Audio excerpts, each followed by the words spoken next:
Hey y'all, it's your girl Jenny. Real Talk New York with Jenny. Big up yourself, large up yourself. They caught up in vanity. What a calamity. Them got the audacity. Them got the audacity. All right, so I'm drinking me some real coconut water, right? My face is crust is dry. I didn't put I put lotion, but my skin just absorbed it. Whatever. No time for fancy makeup or nothing like that right now. I have some important topics to discuss, guys. All right, I know a lot of us are like hurting internally and a lot of things are going on and we don't know where the trauma comes from. And I want us to break free of some patterns and some programmings that we continue to follow.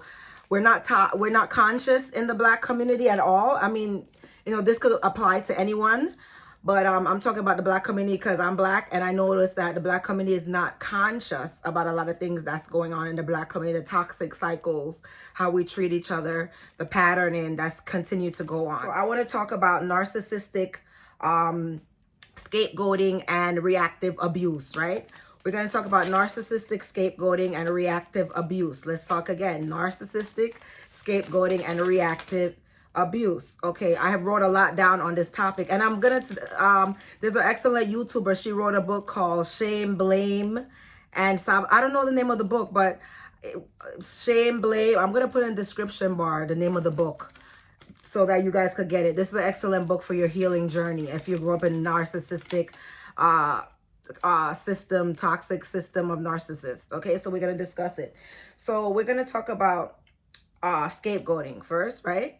So we're going to talk about scapegoating because a narcissist, they don't know how to handle or regulate their own emotions, right? Let's take it there. First, we're going to start there, right? They don't know how to regulate or handle their own emotions. They have a lack of emotional control, right? Coupled with a lack of empathy for others, right? So they're like, they don't know how to control their emotions, how they were raised up. It's maybe trauma, I don't know, but it's a serious lack of control, where you're going to see the rage, right? Sometimes the narcissistic rage, but we're not going to get into that, right?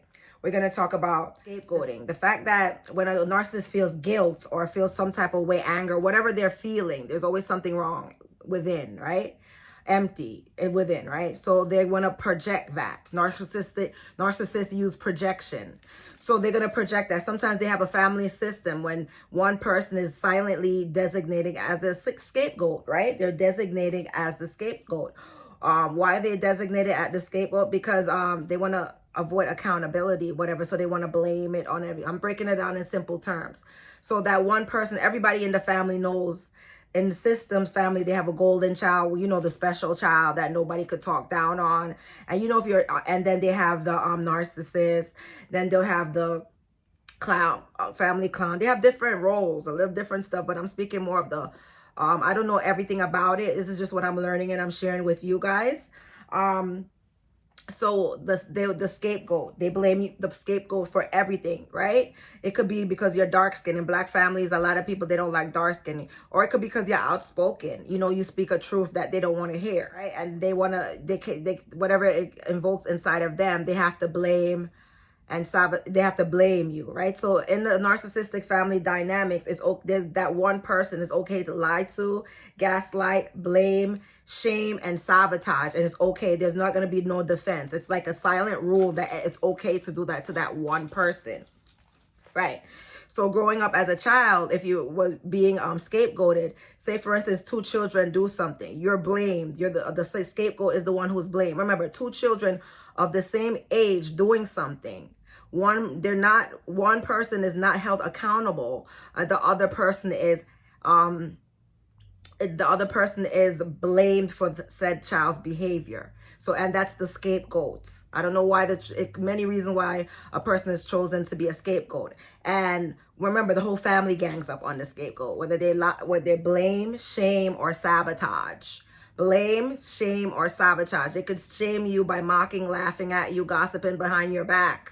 Mocking, laughing, gossiping behind your back. That's how they do it. By shaming you, that's how they do it. Mocking, gossiping, mocking, a lot of gossiping behind your back. That's how they shame and embarrass you, by exposing, like, exposing things about you that's embarrassing, that's shaming you. So they so narcissists, they blame, shame, and sabotage the scapegoat. Like that one person in the family that no one defends, but it's okay to pounce on, right? So okay, so there's another thing I want to say. So here we are. Then that's an unspoken agreement. So now there's reactive abuse, because when a child is being blamed, shamed, and sabotaged, I don't know if I got into the blame enough, but when two children are doing wrong, sometimes in a black family, they will choose like the one who's perceived to be pretty. If it's two girls, the one who's perceived to be pretty, maybe light skin, or colorism is very bad in black families. So I have to talk about it because they teach that young, and it has to be stopped. Has to be stopped. Black is black. Unity is love. Love is unity. Love is not a color or a skin tone. Has to be stopped. I talk about it a lot.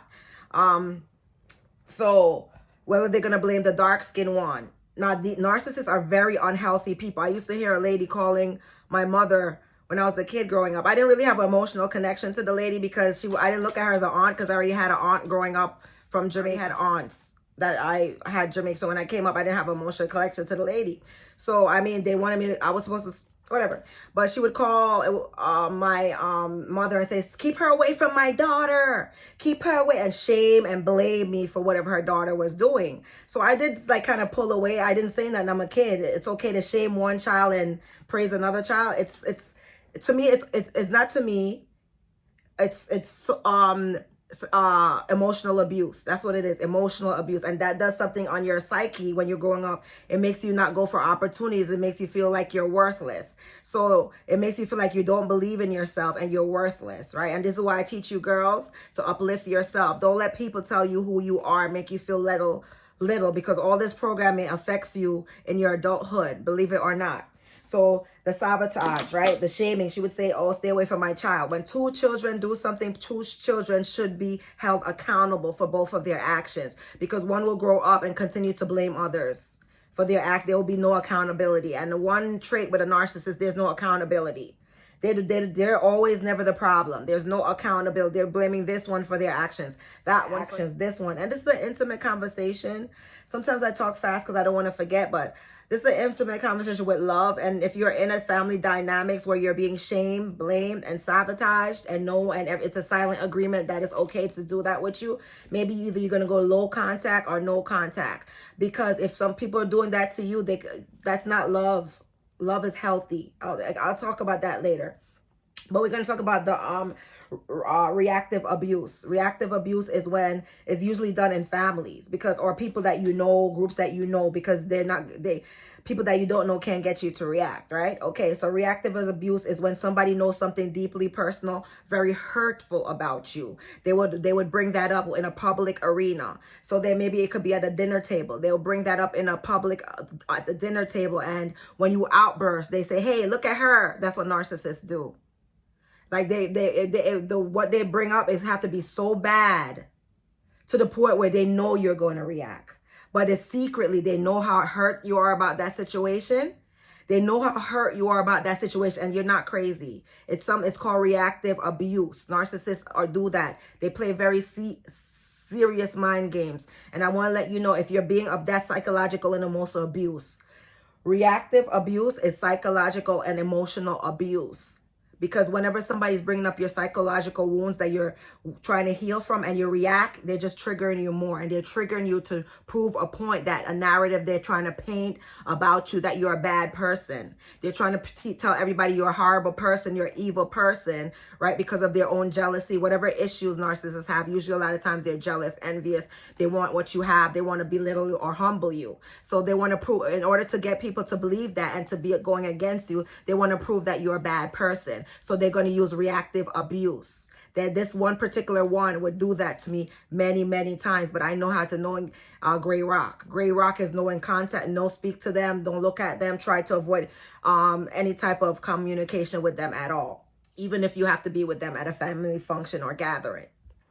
So reactive abuse, they would go really low with this. Oh, my lights.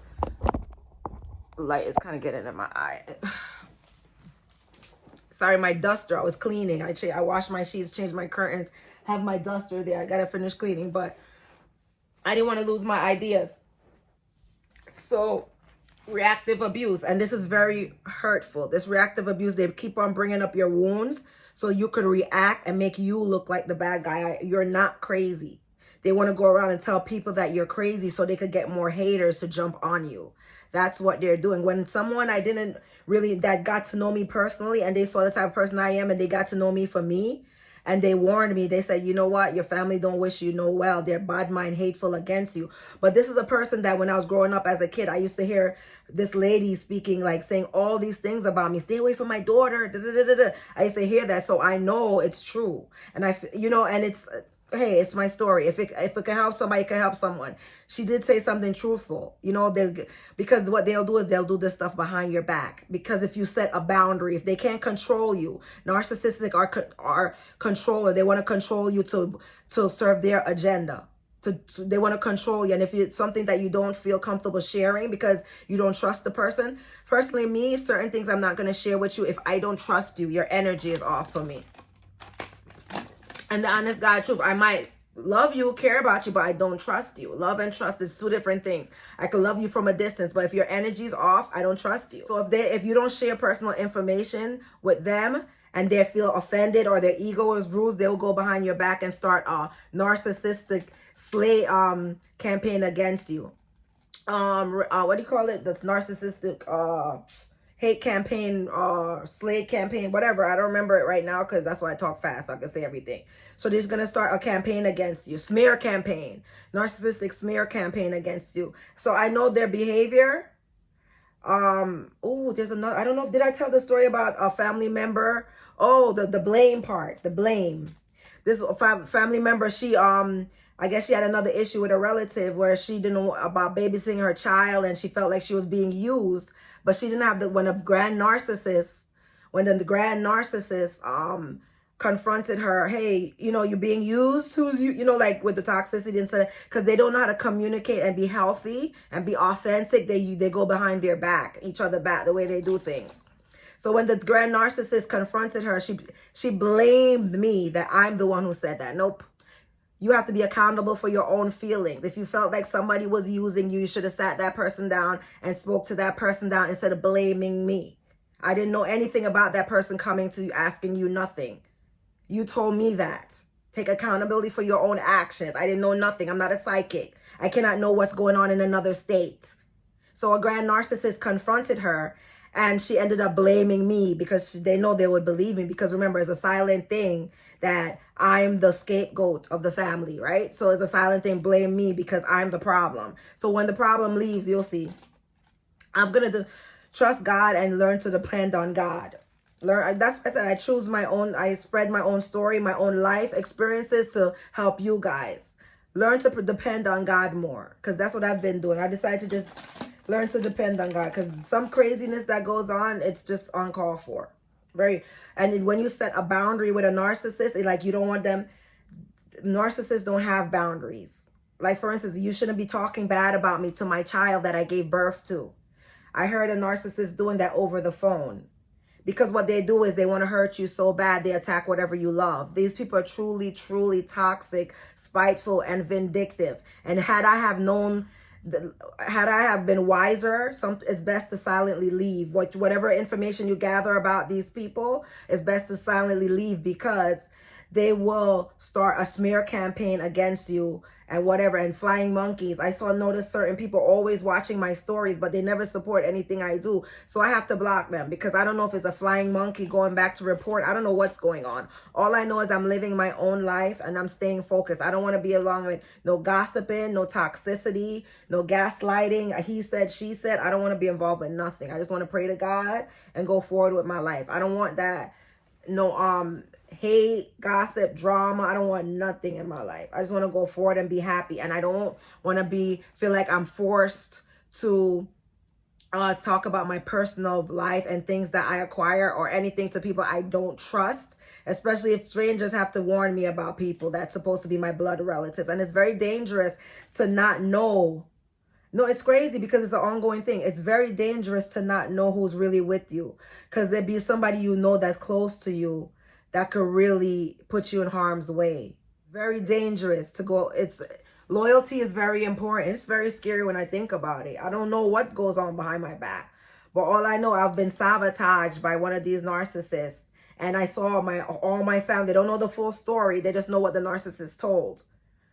I saw when I went around, I saw all my family teaming up with this narcissist, that they tried to sabotage my business and caused me to lose money with clients, telling clients lies about me, right? And that's why I said, when I see stuff like that, it could go further and further. I don't want that in my life. I don't want the gossip. I moved on. Whatever, I'm not bothering nobody. I'm in my own zone. Everything that was said behind my back was revealed, whether it be by a child that revealed it to me, by a outsider, but it was already revealed. Leave me alone. That's it. Yeah, guys.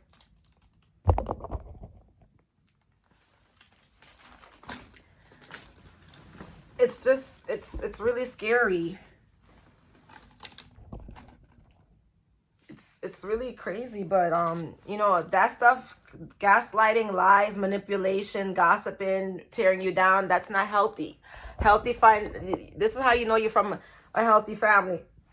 Your accomplishments, whatever you accomplish, they'll be supportive of you. They'll congratulate you. They'll uplift you. They'll be like, wow. They'll support you. You could feel it. You could feel it. Whatever you're with the narcissistic families, whatever you accomplish, if you're not the golden child or whatever they pop up, whatever, if they will talk bad about it, degrade it, bring it down, try to say, oh, how you didn't get it the right way, and how they'll tear you down because you want to set a boundary with them. You don't want to put them too much in your business, because intuitively, you trust your gut about people. Intuitively, you feel like the vibe is off. Trust your gut. Intuitively trust your gut about people. I don't want no trouble or nobody to harm me. I don't know what people's thoughts are, but all I know is trust your gut about people. It's a very scary place. And I've seen girls get jumped. I've seen girls get jumped badly. Remember Shankana Welkin? I seen one girl invite a girl on vacation. And they tried to jump one girl. And I was like, no, you're not going to do that, because it's only one girl. You could you might not willingly want to kill her. Sorry, take her life. But it's one girl. All y'all jumping on one girl, she could be harmed seriously. These people are not to be played with, these narcissists. That's why I'd rather burn my bridge. I'd rather burn my bridge when I see these people out for blood. Yep. So yeah, it's dangerous if you think that your family's with you and later on they're the ones who are really against you to bring you down for whatever reason. I don't know. But either way, you know, the blame, shame, and sabotage will be done to use projection, manipulation, and gaslight the scapegoat, right? All of those things will be done. And blame. Whatever somebody else's do is your fault, but it's not good for your mental health. You won't have any value. You won't have any worth. You will not go for opportunities. You will have this issue that you're worthless. So remember, you have to go no contact. Leave it alone. Rely on God. You have to rely on God and prayer and prayer and prayer. You can't learn to like sometimes when you have these codependency relationship, is God teaching you, like, don't put no man above him. Rely on God, because people will go against you, even people that you're close with. Throw you underneath the bus to make them prop themselves up and make themselves look good either way, but it could get really dangerous. Real Talk New York with Jenny. Big up yourself, large up yourself.